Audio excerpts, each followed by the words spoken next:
मैं परीक्षा ले सकती हूँ? आपको एक बात कही थी कथा में, जो शंकर का भक्त होता है, जो शिव की उपासना करने वाला होता है, जो शंकर को एक लोटा जल चढ़ाने वाला होता है, जो शिव महापुराण की कथा को सुनने वाला होता है, उसकी परीक्षा कोई देवता नहीं ले सकता जब तक शंकर की आज्ञा ना हो जाए। शिव की आज्ञा ना हो तब तक उसकी परीक्षा कोई नहीं ले सकता। सोमवार का वो मंगलवार व्रत कर ले, शुक्रवार व्रत कर ले, गुरुवार का व्रत कर ले, रविवार का व्रत कर ले, तीज का व्रत कर ले, चतुर्थी का व्रत कर ले, दुनिया में कोई सा भी व्रत माताएं कर ले, पुरुष कर ले, शनिवार कर ले, मंगलवार कर ले, कोई भी व्रत आप कितने भी कर लो, किसी भी व्रत का फल आपको कोई देवता, जब तक शंकर भगवान कृपा नहीं करेंगे तब तक उस व्रत का फल तुम्हें कोई देवता दे नहीं सकता। कोई पुरुष सोचे मैं शनिवार का व्रत करता हूं, मुझे शनि महाराज फल देंगे, मैं मंगलवार का व्रत करता हूं, मुझे ये भगवान फल देंगे, मैं रविवार का व्रत करता हूं, मुझे ये देवता फल देंगे, मैं गुरुवार का व्रत करता हूं तो गुरु महाराज फल देंगे, मैं शुक्रवार का व्रत करता हूं तो माता जी मुझे फल देंगी, मैं ये व्रत कर रहा हूं बुधवार का तो मुझे गणेश जी फल देंगे। नहीं, पूरे शास्त्र पुराण वेद उठाकर देख लीजिए, पृथ्वी पर रहने वाला मनुष्य अगर बैकुंठ में व्रत करते तो बैकुंठनाथ दे देते, ब्रह्मलोक में व्रत करते तो ब्रह्मा जी दे देते, इंद्रलोक में व्रत करते तो इंद्रलोक में इंद्र दे देते। पर आप और हम सब पृथ्वी पर रहते हैं और पृथ्वी पर रहकर यदि हम कोई सा भी व्रत करेंगे उसका फल बिना शंकर की आज्ञा के मिल ही नहीं सकता, शिव की कृपा के बिना मिल ही। तेरी कृपा बिना न हिले भी अणु लेते हैं श्वास, तेरी कृपा से तनु।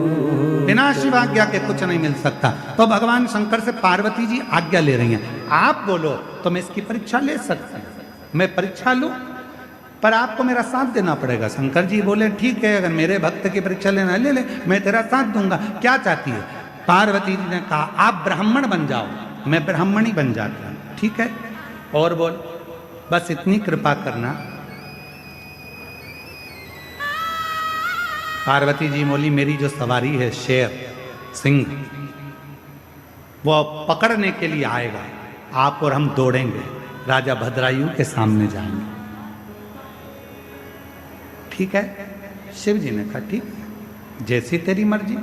शंकर पार्वती ब्राह्मण ब्राह्मणी का रूप लेकर भाग पड़े, दौड़ते दौड़ते आ रहे हैं, दौड़ते दौड़ते राजा भद्रायु कीर्ति मालिनी के सामने आ गए। राजा भद्रायु ने पूछा कौन हो तुम? ब्राह्मण दौड़ता हुआ कहता है पीछे सिंह पड़ा है, आ रहा है, दौड़कर हमें खा जाएगा, बचा लीजिए, बचा लीजिए, मेरी पत्नी पीछे रह गई है। इतने में पत्नी दौड़ती दौड़ती आई और पीछे से सिंह आया, उसने कीर्ति मालिनी के सामने, राजा भद्रायु के सामने ब्राह्मणी को पकड़ लिया मुख में, और तभी राजा भद्रायु से ब्राह्मण ने कहा मेरी पत्नी को बचा लीजिए, मेरी पत्नी मर जाएगी, महाराज मेरी पत्नी को बचा लीजिए।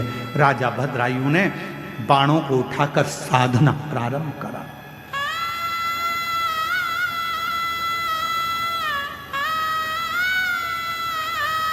और राजा भद्रायु ने जैसे बाण चलाना प्रारंभ करा, बाणों पर बाण चलाता रहा, सिंह को कोई असर नहीं हुआ।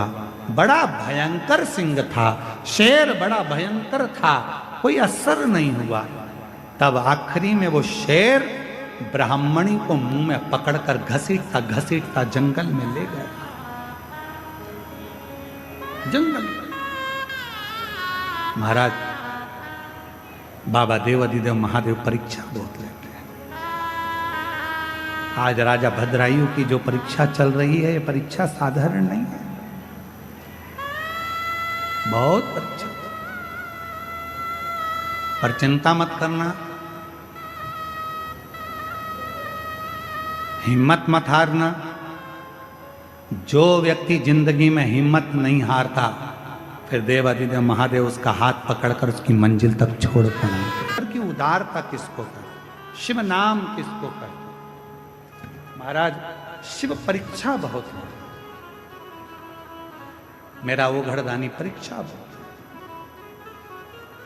और बाबा की कथा कहते हैं, भद्रायु के सामने दौड़ते दौड़ते ब्राह्मण आ गया, ब्राह्मणी आ गई और दौड़ते दौड़ते आए और उस ब्राह्मणी को सिंह ने पकड़ लिया और शेर ने पकड़कर उस ब्राह्मणी को ले जाकर जंगल में घसीट कर ले गया। ब्राह्मण रोने लगा, ब्राह्मण रोने लगा, मेरी पत्नी को बचा लीजिए, मेरी पत्नी को बचा लीजिए, पर बच ना पाए। कैसे बचा? महाराज, जब पत्नी चली गई, ब्राह्मण रोता रोता भद्रायु से बोला, तुम क्षत्रिय हो? एक वीर क्षत्रिय के सामने उस एक ब्राह्मण की पत्नी को सिंह लेकर चले गया? तुम्हें ज्ञात नहीं है? आपके होते हुए भी मेरी पत्नी आज मारी गई। राजन, एक वीर क्षत्रिय का यह फर्ज बनता है कि यदि कोई ब्राह्मण पुकारे, कोई ब्राह्मण आकर यदि आवाज लगाए तो उसको, उसके परिवार की रक्षा करना एक क्षत्रिय का फर्ज है। परंतु तुम मेरी पत्नी को नहीं बचाते, मेरी पत्नी को नहीं बचाते। राजन, मैं तुम्हें श्राप देता हूं। भद्रायु चरणों में गिर गया। महाराज, थोड़ा सावधानी से सुनिएगा, बड़ी सुंदर कथा है बाबा की। राजन, मैं तुम्हें श्राप देता हूं। इतना श्राप का शब्द सुनना था और भद्रायु के नैनों से जल बहने लगा। कीर्ति मालिनी पास में खड़ी थी, वो भी रोने लगी। भोले बाबा, आपकी आराधना करी है, साधना करी है, ये क्या हो रहा है? इतनी आराधना साधना करने के बाद ये हो क्या रहा? शंभु, हे शिव, ये क्या हो? नैनों से जल बह रहा। मैं श्राप देता हूं भद्रायु राजा तुमको। भद्रायु चरणों में गिर गए। महाराज, श्राप ना दीजिए, पहले आपको क्या चाहिए? ये मेरा वैभव, मेरी सत्ता, मेरी दौलत, मेरा राज्य, मेरा सिंहासन सब आपका है। आप तो ब्राह्मण हो महाराज, श्राप क्यों दे रहे हो? मैंने तो बाण चलाया था, सिंह नहीं मरा या सिंह उसको नहीं छोड़ा, तो उसमें गलती मेरी क्या? मैंने क्या गलती की? महाराज, क्षमा कर, क्षमा। मेरे राज्य में से जितनी दौलत चाहिए, मेरे राज्य में से जितनी सत्ता चाहिए, सब ले लीजिए। ये सारी सत्ता आपकी है, सारा वैभव आपका है, सब ले लो। नहीं, ब्राह्मण बोला, मैं दौलत का करूंगा क्या? जिस व्यक्ति की आंखें चली गई हो और उसको तुम हीरे का हार दे रहे हो, तो हीरे का हार का करूंगा क्या? आंखें तो चली गई मेरी, अब हीरे का हार का मैं क्या करूंगा? तो महाराज बोलो, आपको क्या चाहिए? भद्रायु राजा के सामने ब्राह्मण ने कहा, मेरी पत्नी चली गई तो आपकी ये रानी पत्नी मुझे दे दीजिए। ये कीर्ति मालिनी मुझे, इस कीर्ति मालिनी के साथ मैं विवाह करूंगा, आप मुझे दे दीजिए। बड़े भाग्यशाली हो, आज प्रदोष के दिन ये कथा आपको सुनने को मिल रही है, और वो भी भौम प्रदोष के दिन, सोम प्रदोष के दिन इस कथा का, सोमवार के दिन, इस प्रदोष के दिन इस कथा का लाभ ले रहे। बड़े भाग्यशाली। कहते हैं, राजा भद्रायु की इस कथा को जो श्रवण करता है, स्कंद पुराण में लिखा है, राजा भद्रायु की इस कथा को जो श्रवण करता है, 1000 वर्ष भी अगर कोई मृत्यु लोक में जीवित रहे और वो शिवरात्रि का व्रत ना कर पाया हो, तो इस कथा के फल से उसे पुण्य फल प्राप्त हो जाए, मात्र इस कथा को श्रवण करने से। राजा भद्रायु की कथा का इतना वर्णन है महाराज, ये साधारण राजा भद्रायु नहीं, जो शंकर भगवान की अविरल भक्ति में डूबने वाला। कहते हैं जिस मार्ग से कोई शंकर भगवान का भक्त जाता था तो भद्रायु वहां बुआरी लगाता था। कहते हैं भद्रायु की धर्म पत्नी कीर्ति मालिनी मां बुआरी लगाती थी, झाड़ू लगाती थी। आ जाओ।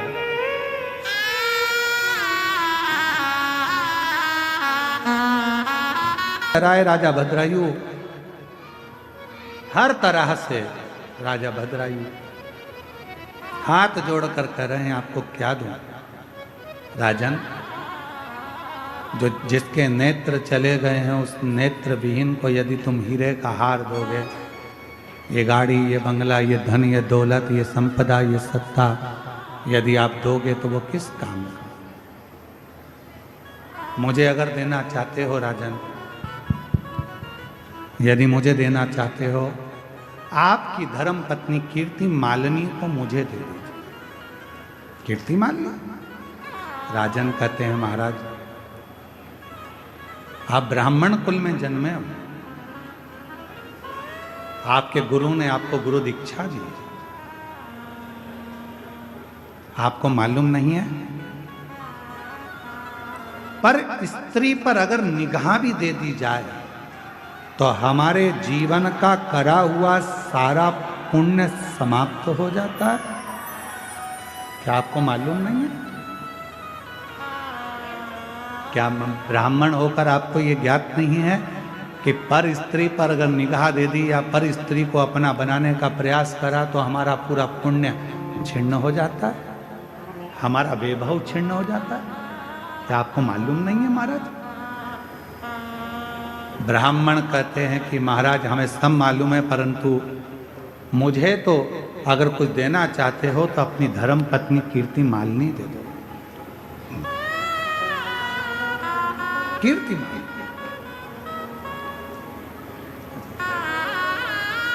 महाराज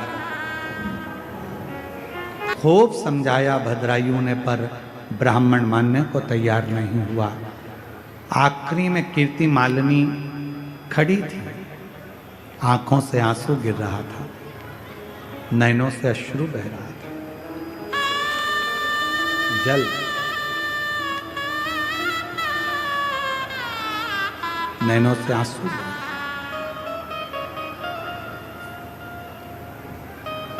एक कथा है, ये कथा तो राजा भद्रायु की है, पर एक कथा शिवपुराण में और मिलती है, शारदा की कथा।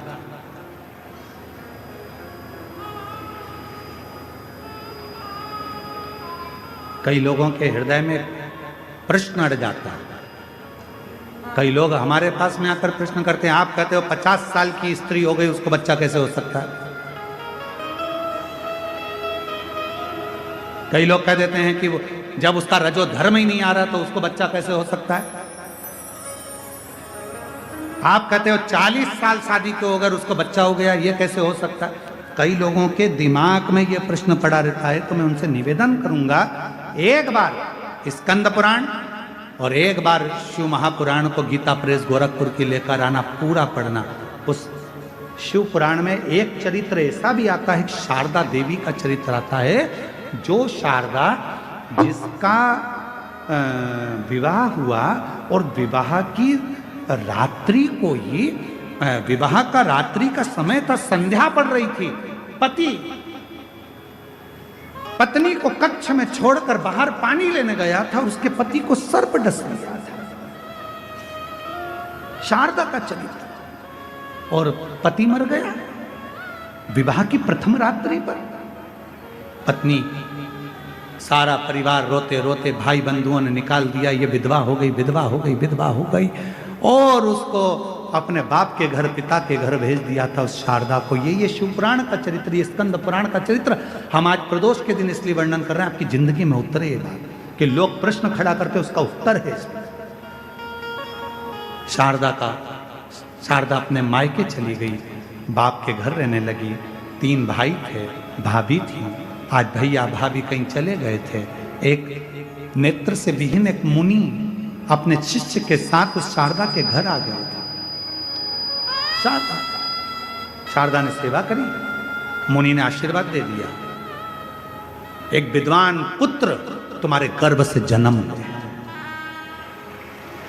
तुम्हारे पति के माध्यम से, तुम्हारे पति के द्वारा एक विद्वान पुत्र जन्म ले। शारदा ने मुनि का हाथ पकड़ा, बाबा क्या कह रहे हो, मेरा पति मरे हुए सालों हो गए और मैं विधवा, मेरा पति चले गया, तुम कह रहे हो मेरे पति के द्वारा मुझे बच्चा होगा, कैसे होगा। मुनि शारदा के सामने कहते हैं, अब तो मेरा वचन झूठा नहीं जा सकता, क्योंकि मैं शंकर का भक्त हूं। शिव का भजन करने वाला यदि अपनी वाणी से एक बार कह देता है तो उसको तो शंकर को भी पूरा करना पड़ता है, वो उसको स्वीकार कर। शिव को भजने वाला यदि अपने मुख से एक बार कह दे, कई लोग कहते हैं आप कह दे तो ऐसा हो गया, आप कह दे तो वैसा हो गया, आपकी बात शंकर जी रख लेते। शंकर का भक्त यदि कुछ कहेगा तो उसकी लाज देव अधिदेव महादेव को रखना ही पड़ेगा, रखना पड़ेगा। मुनि ने कहा मैंने वर दे दिया, अब तो ये सिद्ध होगा। शारदा ने पांव पकड़ लिए, अगर ये सिद्ध होना है तो तुम्हें मेरा गांव छोड़कर नहीं जाना है। मैं जानना चाहती हूं क्या मेरे पति मरकर चले गया और उसका गर्भ मुझे ठहर जाएगा? हो नहीं सकता, कभी नहीं हो सकता। वाह। एक दिन मुनि बैठे थे, नेत्र नहीं थे, शिव की आराधना कर रहे थे। शंकर की भक्ति करते करते मुनि ने कह दिया, शारदा आज रात्रि को तुझे तेरे पति का स्वप्न आएगा, तेरा पति स्वप्न में तेरे कक्ष में आएगा। शारदा स्वप्न में ही तेरा पति तेरे कक्ष में आएगा और तुम दोनों साथ रहोगे और तेरा आज ही रात को गर्भ उस स्वप्न में ही ठहर जाएगा। और शारदा के हाथ में शंकर का चढ़ा हुआ जल मुनि ने दे दिया, जल का आचमन शारदा ने कर लिया। रात्रि को स्वप्न में पति आया और शारदा का गर्भ ठहर गया। पूरे नगर के लोग थू थू करने लगे, ये विधवा होकर बेधव्य होकर इसका गर्भ कैसे ठहर गया, ये बेधव्य होकर विधवा होकर शारदा तेरा गर्भ कैसे ठहर गया। सारे गांव के लोगों ने इल्जाम लगाकर शारदा को बाहर निकालना चाहा। तब मुनि ने कहा इसको बाहर मत निकालो, इसका प्रमाण भी शिव ही देंगे।